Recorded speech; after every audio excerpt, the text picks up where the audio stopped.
ఇతని ఫ్యామిలీకి 14 gold jewellery shops ఉన్నాయి. సో నేను కూడా జ్యువెలరీ బిజినెస్ స్టార్ట్ చేస్తా అనగానే వాళ్ళన్న బిజినెస్ చాలా టఫ్, హ్యాపీగా 9 to 5 జాబ్ చేసుకొని అన్నారు. బట్ ఇతనికి ఆంటర్‌ప్రెన్యూర్‌షిప్ అంటే ప్యాషన్. సో ఒక 2 years షాప్ లో కూర్చో, అప్పటికి నీకు బిజినెస్ స్టార్ట్ చేయాలనిపిస్తే అప్పుడు స్టార్ట్ చేయని అన్నారు. చెప్తే 2 years నిజంగా కూర్చున్నాను. అప్పటి వరకు కందిపప్పుకి పెసరపప్పుకి డిఫరెన్స్ తెలియడానికి కూడా అన్ని తెలిసిపోయినాయి.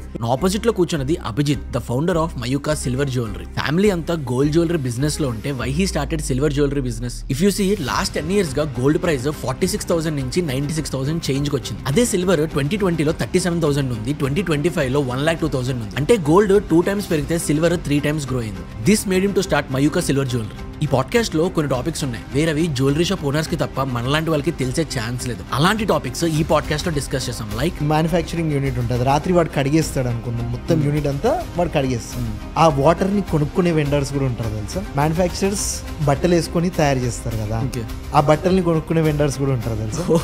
ఓకే, అసలు ఇప్పుడున్న సిచ్యువేషన్ కి గోల్డ్ లో ఇన్వెస్ట్ చేయడం కరెక్టేనా? ఎందుకంటే గోల్డ్ ప్రైసెస్ ఇంత ఫాస్ట్ గా పెరుగుతున్నాయి, రేపు ఇంతే ఫాస్ట్ గా పడతాదా? గైస్ బిలీవ్ మీ, ఈ పాడ్కాస్ట్ లో జ్యువెలరీ గురించి మనం ఎప్పుడు వినలేనివి తెలియని టాపిక్స్ ని డిస్కస్ చేస్తాం. తెలుగులో ఇప్పటికొచ్చి గోల్డ్ అండ్ సిల్వర్ జ్యువెలరీ మీద ఒక్క పాడ్కాస్ట్ కూడా లేదు. అండ్ ఈ పాడ్కాస్ట్ మన తెలుగు కనెక్ట్ యూట్యూబ్ ఛానల్లో రెడీగా ఉంది, వెళ్ళి చూసేయండి.